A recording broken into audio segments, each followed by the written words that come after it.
beginning.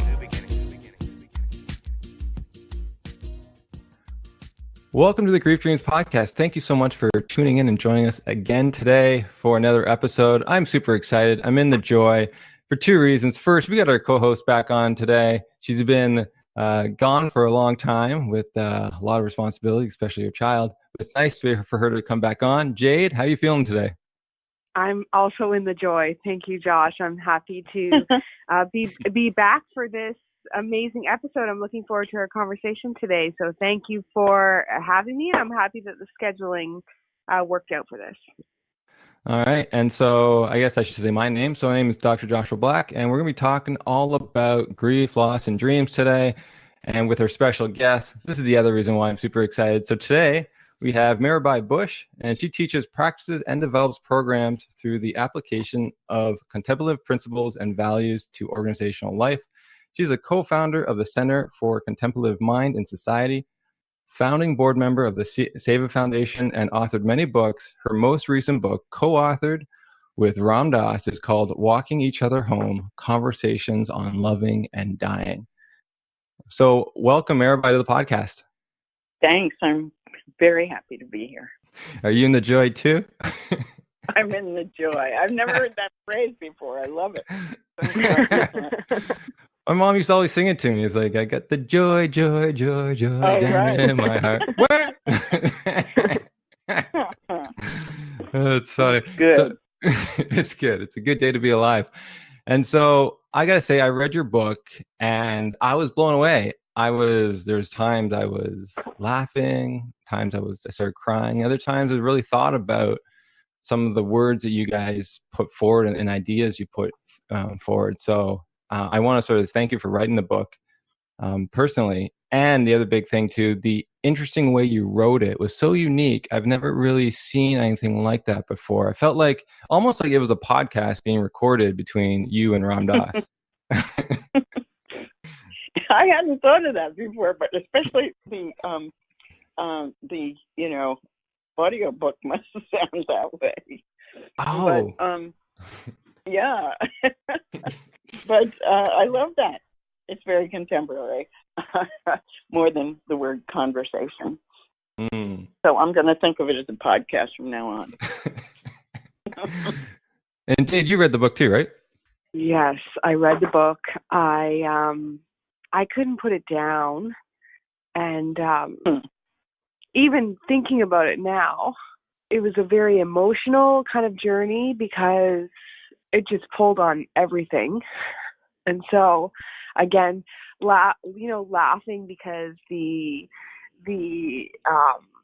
wit and humor of Ram Dass that I've come to know and love was like very evident from the get-go, but to really just see your dynamic between one another. And again, I also enjoyed, the way it was written, but I couldn't put it down. And then when I finished it, it was almost like I grieved the end of the book. Like that's it, it's over. Like I got to the end and and the tears started coming and it's like, oh, why are you crying?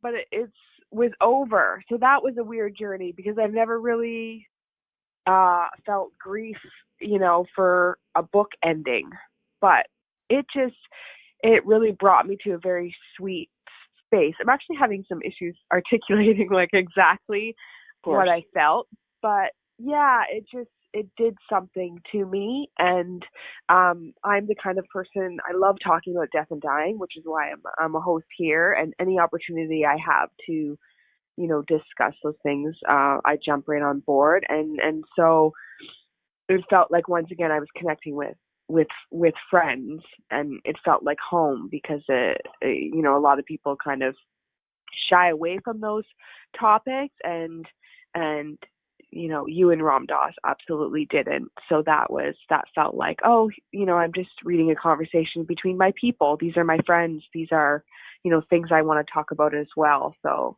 amazing job in the book. And I don't know what your objective was, but whatever it was, it worked on me, and it just opening of the heart. And so cool journey. And I love it. I've recommended it to so many people since I finished it. And they said, let me borrow it. And I said, no way, get your own copy, because I feel like it's one of those books you go back and kind of thumb through at a later date. So great. Thank you for that. Jade, thank you for saying that. I mean, it sounds like, of course, but I'm going to say that's why we wrote the book. But, some books are right because you have an idea or something, you want to put it out there. But we really wanted the book to speak to people directly, And two things. One was that I've been teaching this annual retreat with Ram Dass in Maui. It's called Open Your Heart in Paradise. And to no surprise, it usually sells out in the first 10 or 15 minutes, and 300 that is, online, and 350 people come. So, so many people love Ram Dass. And I get up and start, if I was giving a talk, I'd get up and say something like, and Ram Dass and I were just talking about whatever the subject. And I just felt in the room so many people thinking, oh, I wish I were in that conversation with Ram Dass. So that was part of what I wanted to do was share this great opportunity that I always have with other people who love him. And the other thing was that although Ram Dass has talked about dying since his first book, Be Here Now, which was in 1970, he's in a different space now, as you could tell from the book. He's a lot closer. He's 88. And so just by being closer to it and of course thinking and talking and practicing, he knows more than he did before in a subtle way. So I really I didn't want that to be lost for all of us. So anyhow, thank you for saying what you did. Is really moving. Yeah, no, it's easy to say those things. It's easy. It's a beautiful, the world needs that book, and people that don't even know need that book. So, just candid and funny, and, your chemistry, I could just pick up on that, and your reflections in between of going for a walk in between or taking a break or going to your room. It was very human. And so I really liked that, because it was like these concepts that are some concepts, more at the beginning of my journey that seem so, far out from where I am or have kind of a mystical feeling. And so it kept, a big picture of love, and then back to, I'm going to go lay on my bed and I'm not sure how I feel about this. And, and so for me, it was kind of dipping in and out of these grand love ideas, and then, back to the humanness of it all. And then these grand loving ideas, at times that seem, particularly when we're having a bad day, seem, far off. But they're actually not, but it can feel like that, and so it was a good ride, a good ride for me. So yeah, from the bottom of my heart, I thank you. I thank you for the book. I'm really happy that I had the chance to explore it. I'm happy we were together. It is pretty intimate. I've been writing it and then reading it back to Ram Dass, and we'd talk about it. And a couple of people had read it before it got published, but not too many, and they were close friends. And then I had to do the audiobook. So I went to a studio, and there was a couple of engineers and someone taking notes. And I went into a little room, and closed the door and had headphones on. And I just sat there and picked up the book and read the book. But when I read it out loud, I realized, wow, I'm telling very personal things about myself.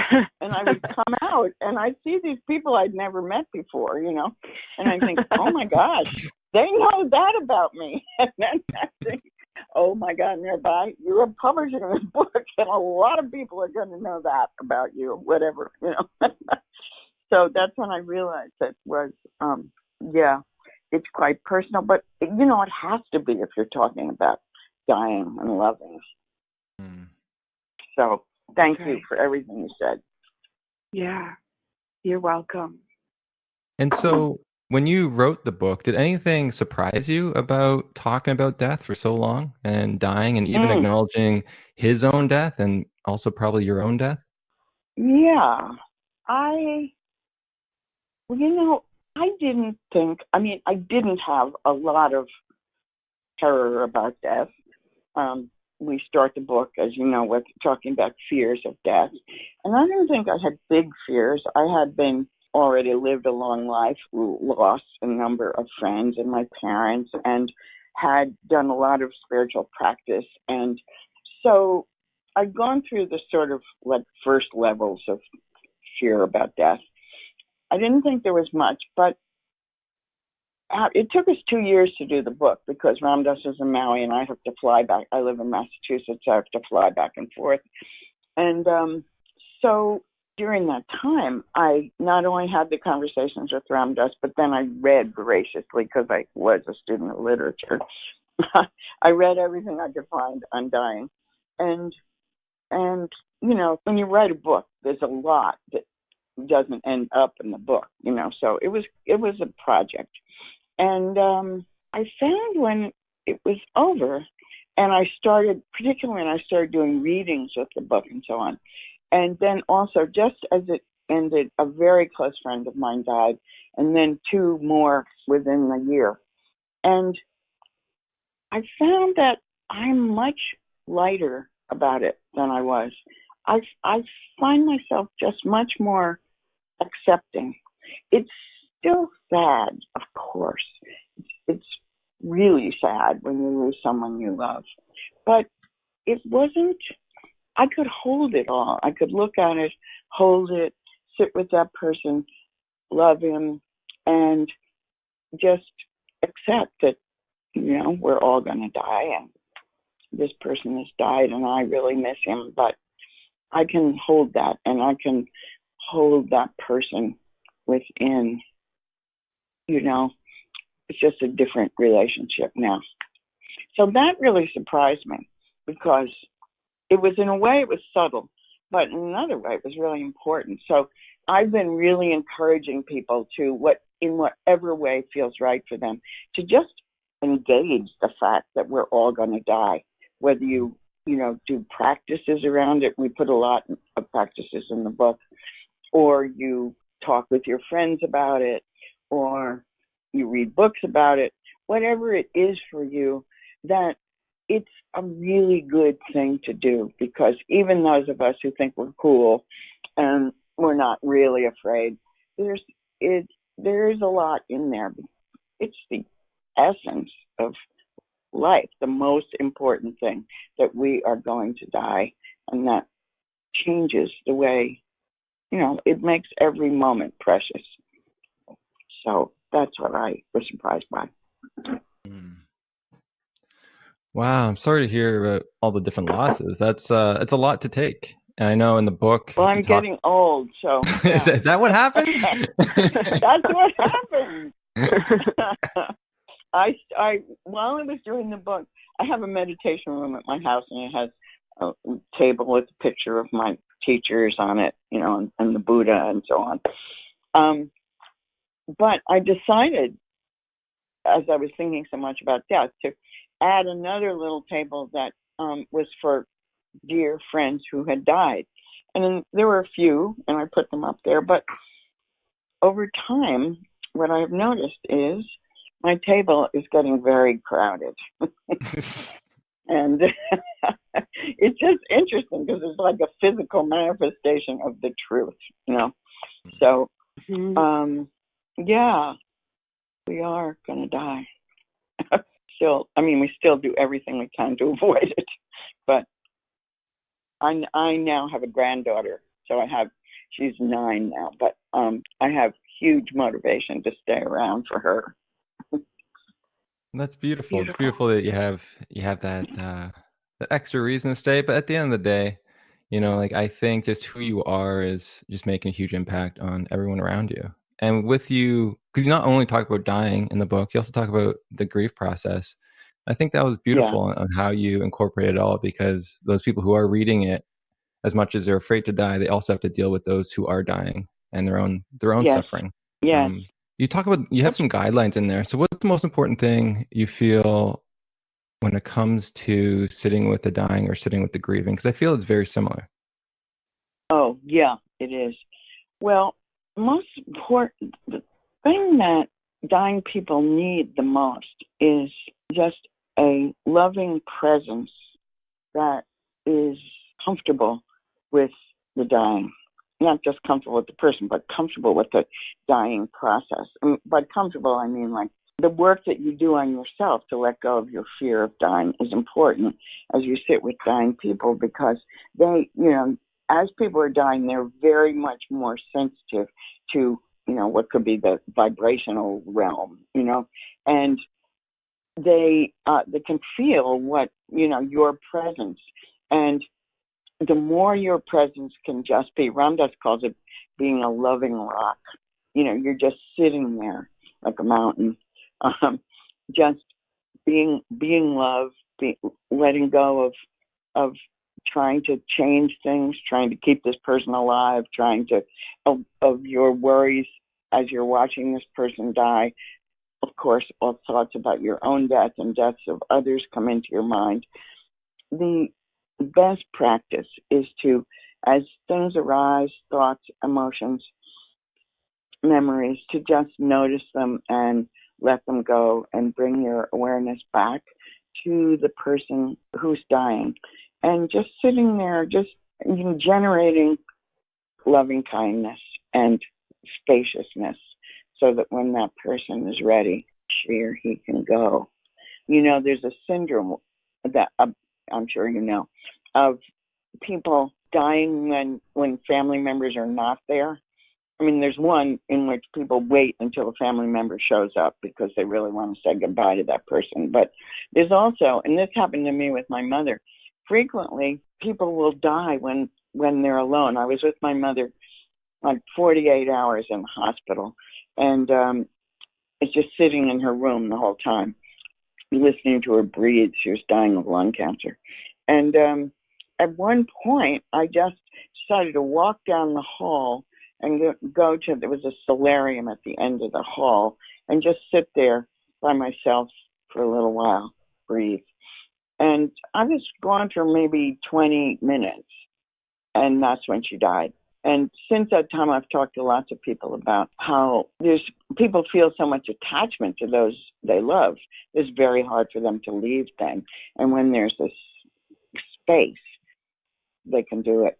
And so there's a way in which we can be with the dying and at the same time create that space so they don't feel held back by our, clinging or attachment or desires, and that we're just there to help them transform. And a very good lesson for life, I feel like, too. Like, people can do what they have to do in the world when we don't impose all these 1,000 conditions upon them. Like, people, they can let go of life and transition, but also I even just see evidence of that in my day-to-day encounters with family and friends, and when I just really allow people to do what they need to do, they're more often than not, they're more inclined to meet their potential or their purpose or whatever that looks like if I'm less attached to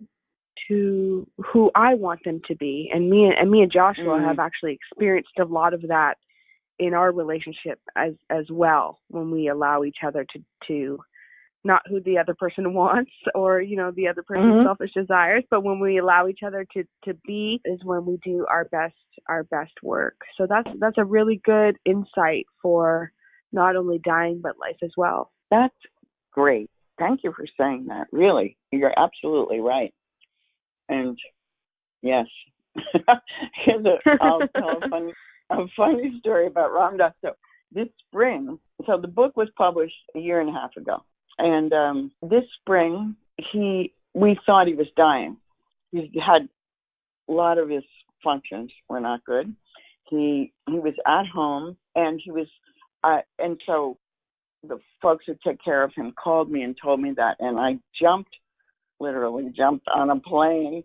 I had never done this before. It was night, I called the airport and I said, I need a flight tomorrow morning for Maui.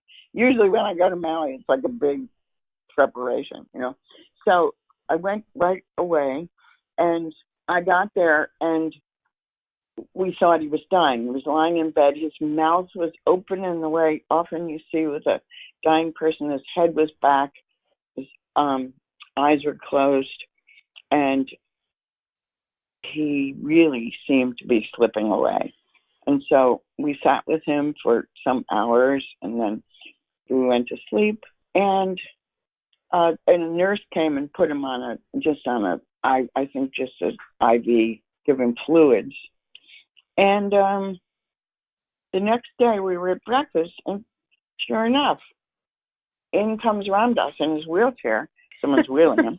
I said, Ramdas, what are you doing? He said, I said, Ramdas, Jack Leary, who's Tim Leary's son, he's been calling and asking how you are, and I was just about to call him. What shall I tell him? He said, and then as I talked about in the book, he's got aphasia. So there are long silences and then a few words, you know, and then silence again. So this time he said, well, tell him I was dying and I changed my mind. I think that's just what happened. So anyhow, it's a year later. It's whatever, 9 months later, he's still around. So. Oh my gosh, that's just like the funniest story, and yeah, so great. And I had the feeling, I actually, like, you know, reading the book triggered a lot of emotions for me, because it's been in my heart to, because I feel like me and Ramdas are best friends, but he doesn't know it, and so yes. Well, except he does know it somewhere in it. Except he does know it. But I feel like a lot of people probably have that feeling as well. But when I finished the book, I had this sinking feeling like this is the last book, and you know, just a feel. What if this is the last book? And what if he leaves his body, and I don't get the chance to look at his face or hold his hand, or, you know, have that moment that I had that longing in my heart for so many years. Like, just, it's like a constant, you know, and so I'm crying to myself in my living room, holding the book. What if this is the last book? And I can hear his voice saying, like, you know, when it's time to sell the Ford, I'm going to sell the Ford, and that, you know, that's going to be it. And so letting go of that attachment and that need, because that's a very personal desire, and that's a very, in my opinion, a human desire to want that. Like, do I feel like that engagement or seeing his face would elevate our relationship or elevate something? Like, there's other ways to get there, but I think when you have an attachment, you think that an experience is going to elicit a feeling, or it's going to help you more navigate your journey, or it's going to make me feel closer to Maharaji, or whatever that is. You have that longing and that desire. And so just to go through all of that, and, you know, to read a book about letting go of that attachment and feeling that within myself, it's kind of like you know, it's a dance. It's a dance. It's an experience, and it's awakening of where am I, like, clinging to, you know, to wanting that so deeply. And there's nothing wrong with that, but just witnessing how strong that is, and it doesn't always equal what I think it's going to equal, and all those kind of, you know, little jewels that you get from thinking about that, reflecting on that. Yeah. Well, two things come to mind. One is, in the book, we talk about regrets. And so I talk about how my sister had regrets when she was dying, and it kept her from relaxing and peacefully dying. She kept thinking of these regrets she had. And I know that, you know, we've heard lots of stories of people with big regrets as they die. They always say, nobody ever says, I wish I'd spent more time in the office, before they die. But people always have, I wish I spent more time with my grandchildren or whatever. But so I told the story of my sister's regrets, but then I decided to ask Ramdas, even though I was sure he was going to say he didn't have any. So I asked him, do you have any regrets about, that could be there when you're dying? And to my big surprise, he said, yeah, I do have two regrets. The first was that he would no longer be able to be a vehicle for Maharaj's teachings, which I understood. That made a lot of sense. And then he said, and I regret that I'm going to cause so many people to be sad. I was so sweet. He, in the past, he kind of wouldn't even want to acknowledge that. It would be, oh, that's just their attachment, And, I'm really within everybody. But he gave a really human response, which I just loved. Yeah.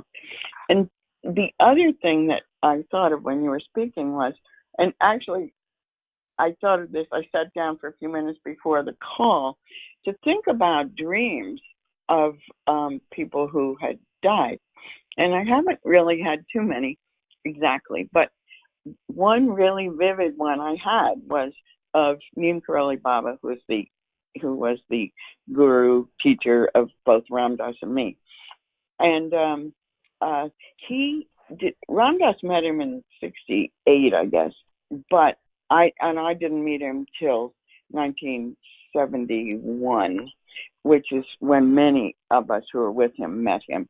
And then he died in 1973. So we didn't really have that much time with him. And I felt like, I was with him for a year and a half or so, and then I came back home for a visit. Ramdas came back at this time also, and my husband, I was pregnant when I came home, and some others, friends. And we were just going to come back. We hadn't seen our families in a long time. In those days, it was like, I didn't make a phone call the whole time I was in India. Communication was really poor. And so we decided we'd come home for a visit and then just go right back to India. And during that time, he died. And I had thought till then that, anytime I would be struggling with anything, I would just ask Maharaji, and then he wasn't there to ask anymore. And basically, over the longer term, I really felt like this was really a great gift to us because we had to look within, and which was a much deeper state than depending on external wisdom. But so sometime after he died, I had a dream, and at his temple in North India, there was a river that ran by it, and we would often go out to the river when he wasn't around. We'd go to the river and sit there, and we were going through so many changes and think about things and meditate. And I remember that I wrote the letter to my PhD committee telling them that I wasn't coming back. I had been in the fourth year of my PhD. All I had to do was write my dissertation. So I had to write them a letter and tell them I wasn't coming back and why. And I remember doing that by the river there. And in the dream, I was in the river, and Maharaji was in the river. And he was famous for having no material possessions. And he didn't even have clothes. He was always just wrapped in a plaid blanket. And so in the dream, he had a bathing suit made out of this plaid blanket.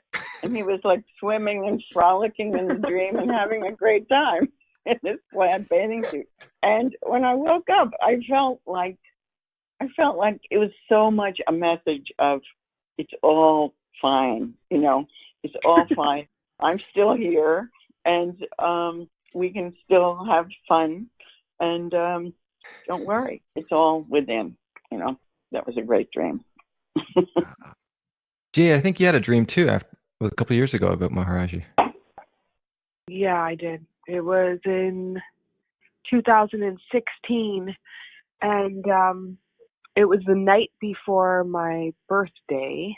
It was the 24th of April, and I went to sleep that night, and I had a dream. It's so vivid. It's like amazing. It's one of those dreams where you remember everything. But we were in I was in an industrial area of sorts.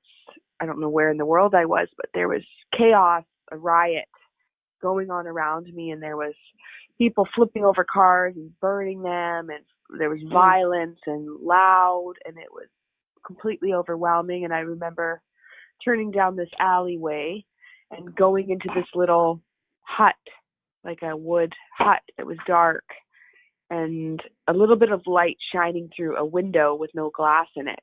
And I ran in there for kind of cover, or like looking for a safe place, reprieve. And Maharaji was sitting in the corner on a bench, wrapped in his blanket, and he had his legs crossed in the corner there. And I went over to him, and I sat beside him and kind of cuddled up next to him. And I got under the blanket kind of with him, like in to cuddle, and he reached out to touch my leg. And as a joke, because I've always read in the books how people would try to touch his leg, and he would pull them under the blanket, like, nope, got you kind of thing. And it was, a little bit of a humorous repartee or whatever. So I pulled my leg under the blanket, which I would never do this in real life, but I pulled my leg under the blanket and like, no. And then he said, do you not want me to touch your leg? And then I said, no, Maharaji, I do. And then I put my leg back out, and he put his hand on my knee, and he looked me in the eyes, and he said, all you need to remember is the dove of hope. And he said it twice. He said, is what of hope? All you need to remember is the dove of hope. Oh. And that, I didn't know what that meant. I didn't know. I had nothing to go on, but I had this calming feeling come over my spirit. And when I woke up, I was obviously elated. It was like the best morning of my life, because I woke up and I don't know what that meant, but I know it's good. Let's do this kind of thing. And that was it. And I never, I've asked him since then, like, what is the dove of hope? Like, I don't know what that means. And I've never been able to put it together. So I've been patiently waiting for a clue of what that reference is, and I've asked, and like I said, that was in 2016. So nothing yet, no pure clarification yet, but it has a positive connotation. So I'm just going to run with that. Oh, I love it. That's a great dream. The dove of hope. Yeah. That's wonderful. So if you figure that one out, yeah. let me know. But but it was maybe you should paint. Maybe you should paint the dove or draw the dove, or play with that idea a little bit, so that because of course but you just have to hear it. So yes, I love that. I was just last week did an event with Brother David Stendel-Rast. Do you know who he is? No. He's a really great teacher. He's 93 now. But he particularly taught a lot about gratitude and gratefulness. He's written a whole bunch of books on it. But he's a wonderful human. And so we were in a conversation, and he was saying that he was really discouraged about the state of the world right now. And so someone said, oh, I'd like to give you some hope about the state of the world. He said, no, I have hope, because how I identify hope is a willingness or an openness to be surprised. I thought that was great. Because if you don't know what's going to happen and you're open to hearing the newness, then there's always hope.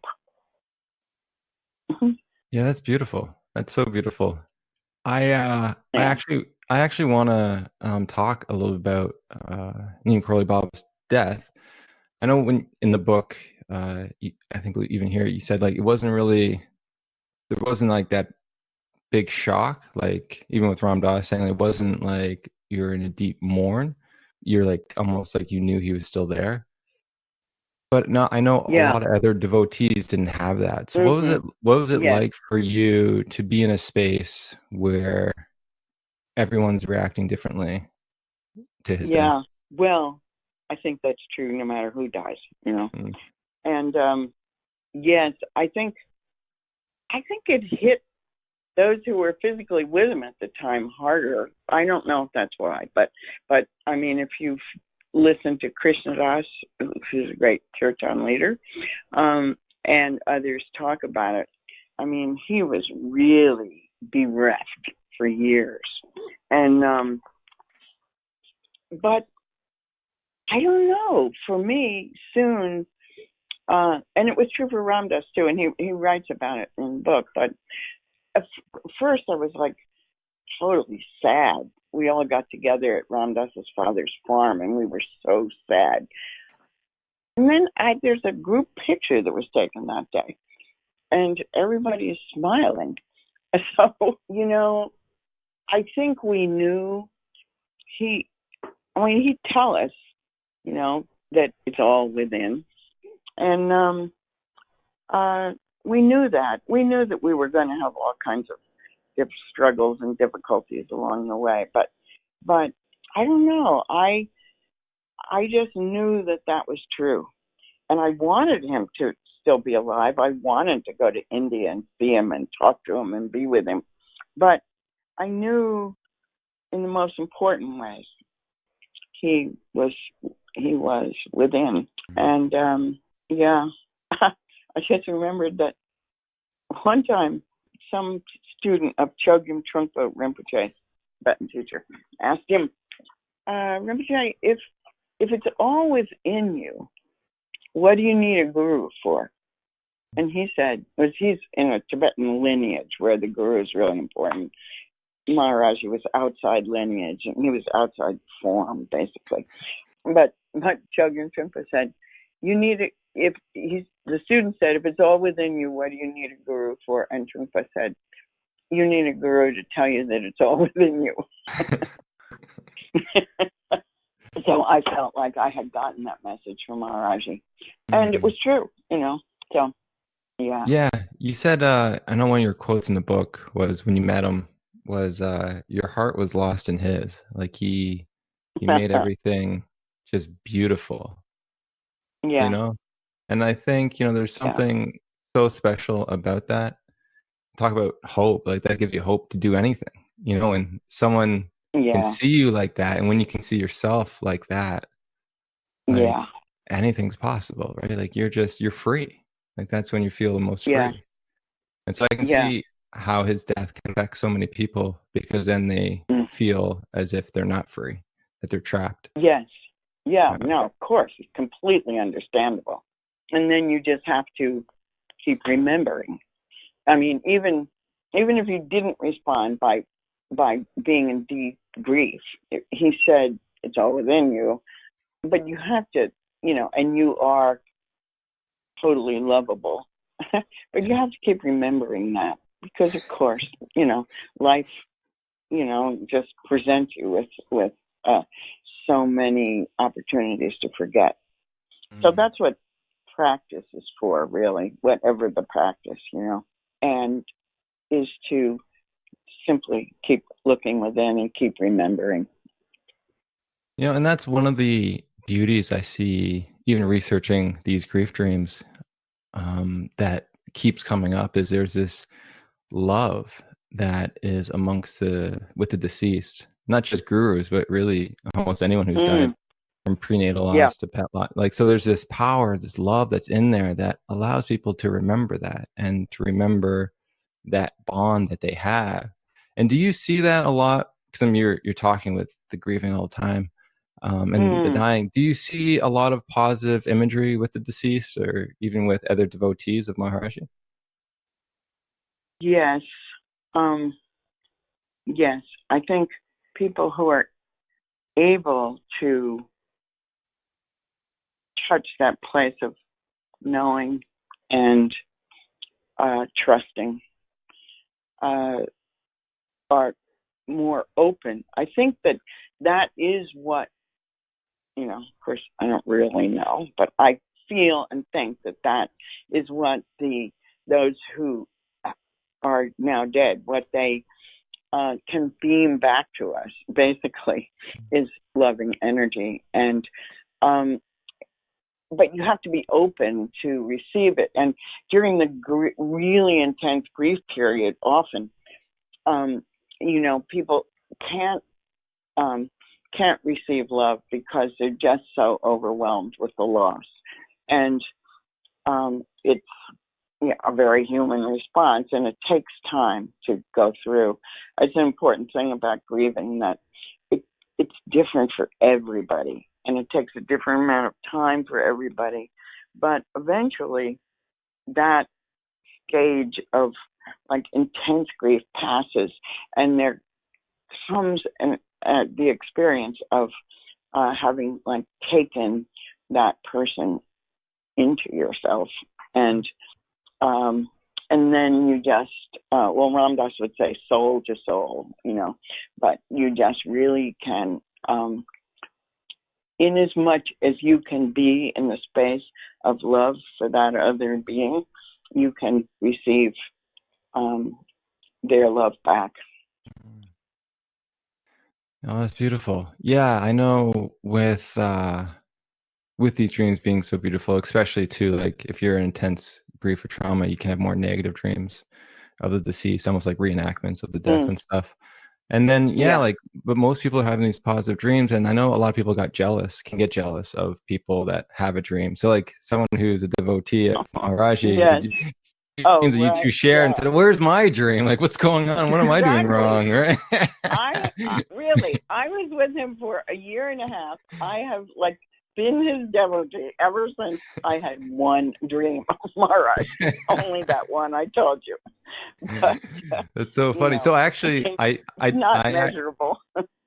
I know what's interesting. I did look at that because I wanted to sort of give people a scientific explanation. And what we found was dream recall is the most important factor.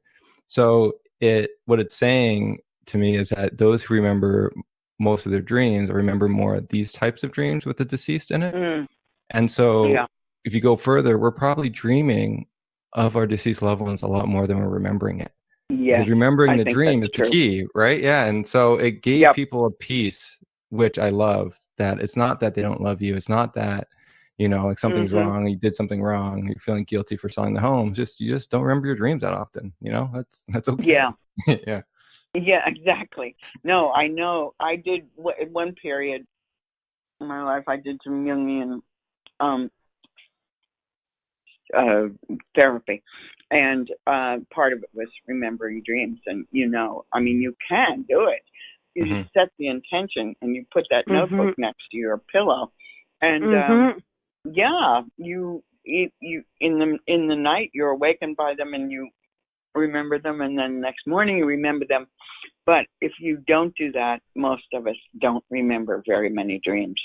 And so I agree with you, those dreams. But they're still working on your consciousness, even if you don't remember them in the morning. That's right. I like that. I just want to sort of also mention too, I know time's coming to a close soon, but Ram Dass had a dream of his own dying process, which I thought was so unique and so funny at the same time, where he saw his own funeral and he saw who was there that was legitimate and actually cared for him, and who was there just because he was famous. Yeah. Who was there because he was famous? Yeah. Yes. Yeah. And I like the part about him writing his own eulogy too, and him struggling and going through all the, talking about that, and going through this is the ego, writing it from an ego dance, and then sitting down and say, it's just a back and forth of is this the appropriate thing? It's just so, those are such funny, real reflections. They're just, it's just a funny way of putting it and putting that experience, and like, if you could write your own, what would that be, and what's tied up in that, and it's cool to think about. Yeah.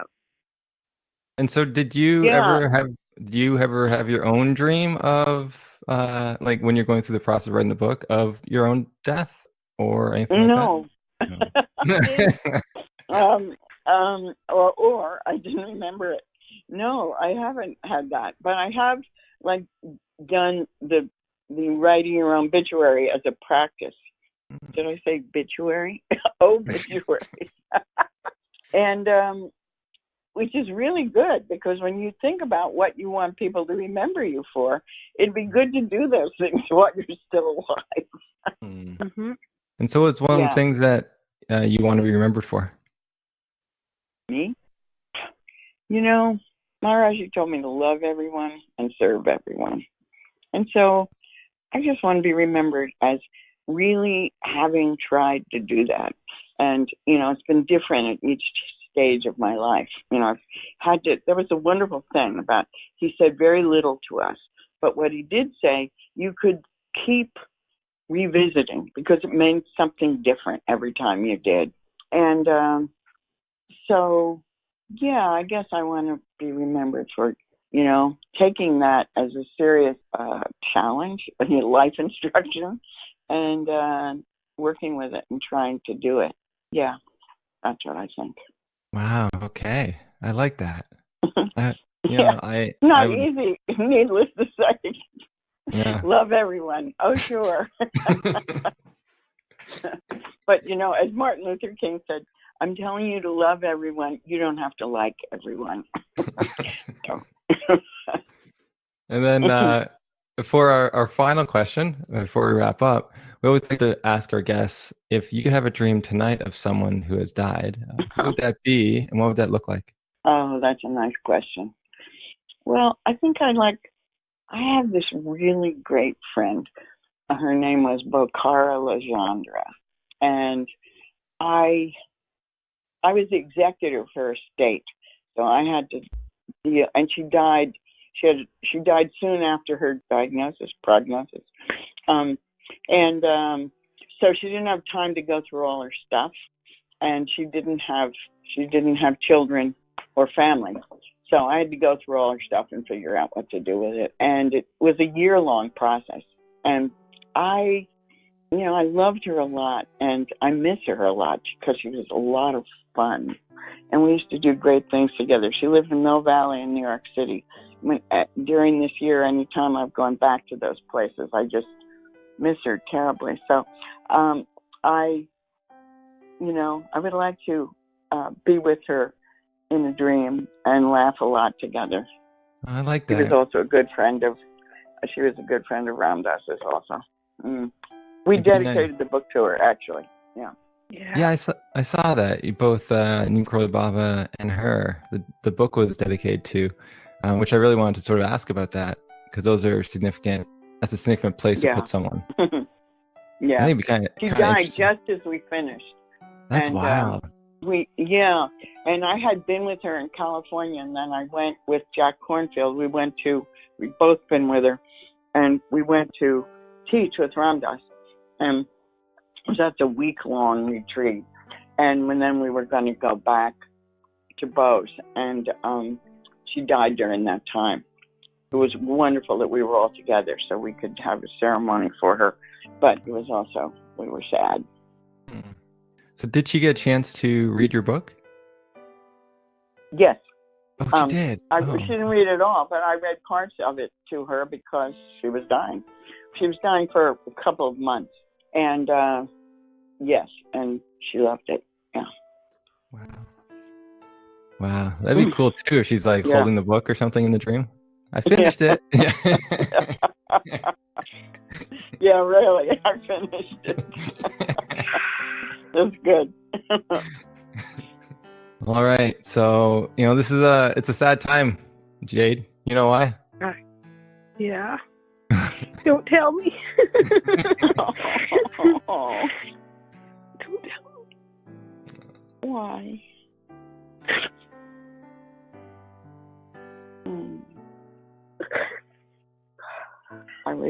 with you. Me too. No, it's just I have been waiting for this moment. So thank you for showing up today and sitting with us to have a conversation. And I can just feel your heart and spirit. And I hope that everyone who's listening to this feels whatever they're supposed to feel and hears what they're supposed to hear in the right way. And I'm grateful. So thank you for the opportunity to talk. Thank you for everything you said, and thank you for loving Ram Dass and Maharaji. I didn't know that, and that made me really happy, and it made this call be very special for me also. So just stay in touch. Will do. And we love you too. Don't forget yourself. You're lovable too. Yes, right. We all are. Yeah. Okay. Well, it's the closing of another chapter. It's like finishing the book, finishing a podcast. It can bring tears because you're enjoying yourself so much, and it has to end sometime, right?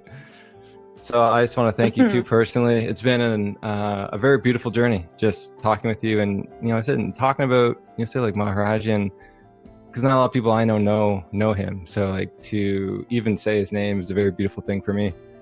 I have his picture on my wall. So great. Yeah. Oh, that makes me really happy. And I wouldn't doubt if he's one of the people that led me through the journey of studying these dreams and becoming a place of respite for a lot of people looking for answers to their struggles with grief and with the dreams that they're having, and just a safe space to be able to share them and to normalize the experience of these dreams. So, his hands in everything, and I'm just so happy that this came together when it did, and I look forward to continuing to chat with you in the future. Wonderful. Love you both. All right. Love you too. And before we go, what? and before we go, is where can people find you? And find the book. Mirabaibush.com is the easiest, and you can do email through there. You can do a hello@mirabaibush.com. So okay, that's how. All right. And the book, of course, is on Amazon, but you can, and it's on ramdass.org also. Beautiful. All right. Thank you so much again for coming on. And just to wrap up with our stuff, if you want to know more about grief dreams, visit griefdreams.ca. And we have an Instagram account and Twitter at Grief Dreams, and a Facebook. If you want to share your dreams, you can join the Grief Dreams Facebook group there. And then with love and gratitude from us to you.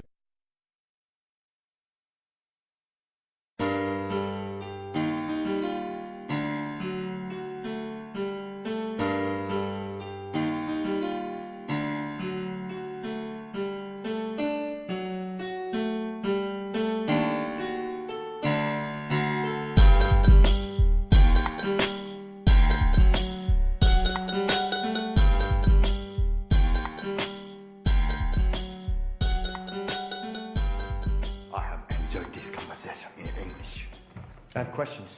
I have introduced myself. You have introduced yourself. This is a very good conversation.